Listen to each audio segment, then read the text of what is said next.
I believe we should go to the moon. It's one small step It for will man. not be one man, it will be an entire nation. One giant leap for mankind.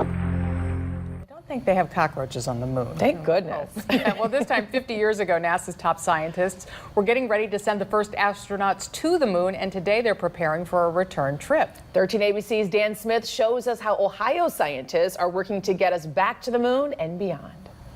Half a century has passed since what has been considered one of man's greatest achievements, though it's not in NASA's nature to dwell on the past. Instead, the agency's learning from it to build on future missions, namely our return to the moon, in which Ohio's once again taking the reins. We're playing a large role in the next visit to the moon in a couple of ways. Dr. Janet Kavandi, a three-time shuttle mission specialist, is overseeing a variety of projects at Cleveland's Glenn Research Center.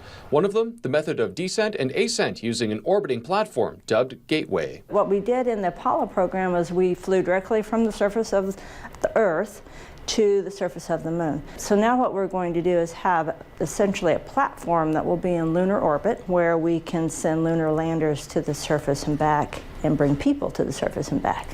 Another program involves switching out liquid hydrogen fuel for a much lighter ion propulsion system. What this does is, since it's so much more efficient in the use of that fuel, instead of taking the fuel, you can take things like oxygen for the astronauts, or you can take payloads like landers. A different way to lighten that load is to live off the land. 40% of the moon's surface is made of oxygen, and high heat can help extract that. Instead of taking all our supplies with us from Earth to the exploration site, instead we're going to get to the exploration site, look around at resources that are available and see what useful products we can make out of them. And liftoff at dawn. The dawn of Orion. The Orion crew module itself will be put through its paces, an ongoing mission at Glenn's satellite campus, Plumbrook Station in Sandusky. Save money, test first. We want to test things because space launches are very expensive.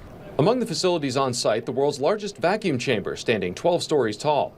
Inside, Orion will be placed inside this cryo shroud, affectionately dubbed the Big Burrito, to simulate the cold environment of space. We can get that down to about minus 250 degrees Fahrenheit, although for the Orion test we'll only go down to about minus 100. Plumbrook Station also has this reverberant acoustic test facility, the most powerful for its size in the world. Here, the capsule is subjected to sound on all fronts, mimicking the dynamic environment experienced during liftoff. And this allows us to check to see if the mechanical structure can handle those stresses of going supersonic. Dr. Kavandi says returning to the moon is worth the time and effort, hoping to extend humanity's reach to other planets. Part of moving away from the Earth is to help ensure the survival of the species, and if we are able to try out processes on the moon for generating oxygen, for growing food, for generating, living habitats that protect us from radiation, then we can actually make that a possibility on Mars. With a looming 2024 deadline for the next lunar mission, researchers say they're up to the task. I really like the fact that we're trying to do this in a shorter time frame.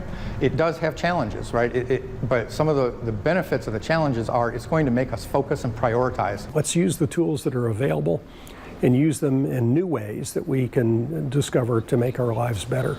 Dan Smith, 13 ABC Action News. And join 13 ABC on July 17th at 7 p.m. for One Small Step as we celebrate the contributions from Northwest Ohio that helped mankind reach the moon, and we look to the discoveries that lie ahead.